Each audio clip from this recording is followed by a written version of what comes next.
Hi, I'm Michael Vitale, and today I'm going to be telling you about systems approach to management. This is for my Principles of Engineering Management course at UC Riverside. Today is 7 November 2015. I have a slide presentation that I'll be going through, and I'll step through each one of the slides telling you about some of the concepts that back up systems approach for management. Alright, starting at the beginning, this is the intro slide. Again, my topic is systems approach to management, and as you can see there, my name and contact information. If you have any questions, feel free to email me at the email address listed there, michael.vitale99@gmail.com.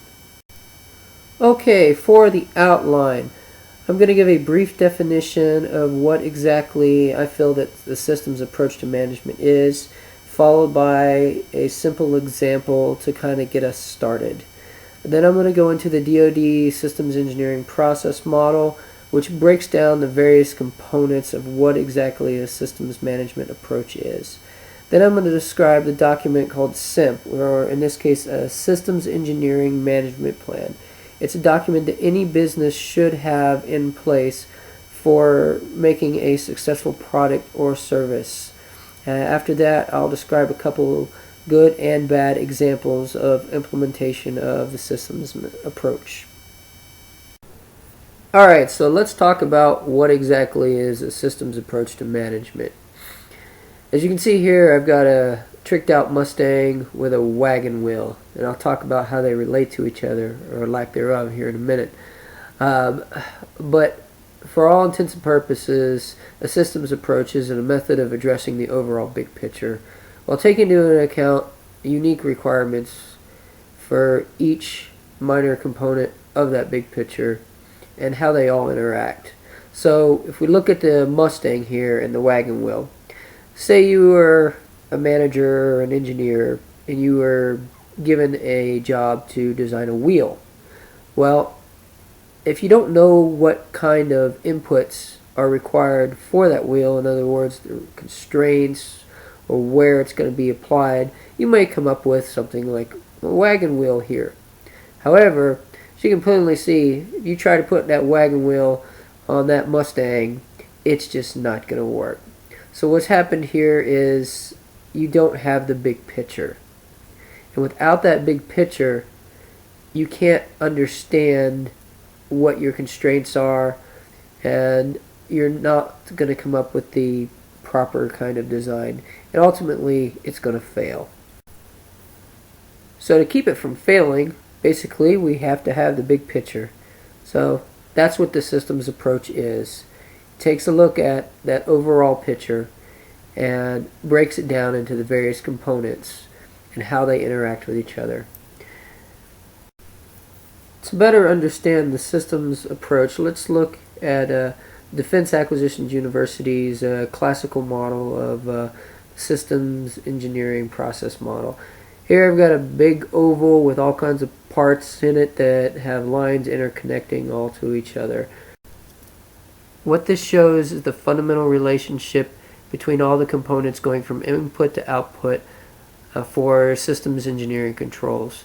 Everything from your requirements analysis, the systems analyst controls, functional analysis, design, risks, cost, schedule, managing baselines, audits, requirements, and how all these activities interact with each other. Starting at the top with process inputs. These are primarily customer needs, objectives, requirements, any kind of constraints, missions, measures of effectiveness, environmental impacts, what kind of technology is available, output requirements prior to any systems engineering process. Also, program decision processes and any kind of available corporate knowledge. From process inputs, we go into requirements analysis. And this is basically used to develop the functional and performance requirement, i.e. that is the customer requirements are translated into a set of requirements that define what the system is supposed to do. A systems engineer should ensure that these requirements are understandable, unambiguous, comprehensive, complete, concise. Basically, making sure the requirements are real and achievable.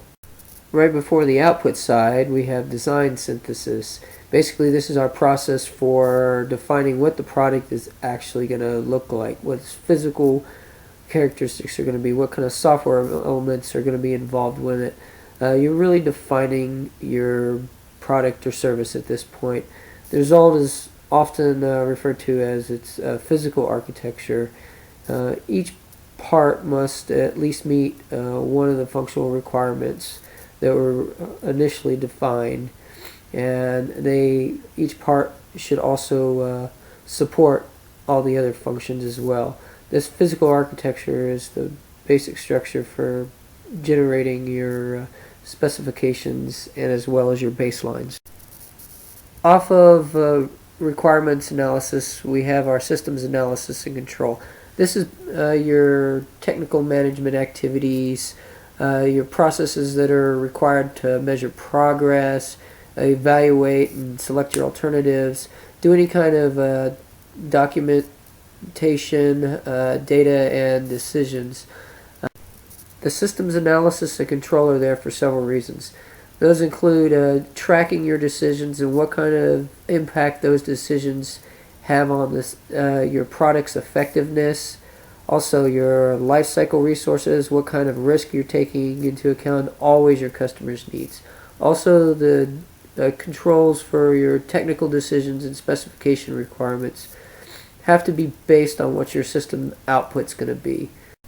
Traceability is also important here to make sure that your product's inputs and outputs are maintained as well as the schedules for development and delivery are mutually supportive. The analysis of controls also looks into your technical disciplines and how they're integrated with each other to support your product development.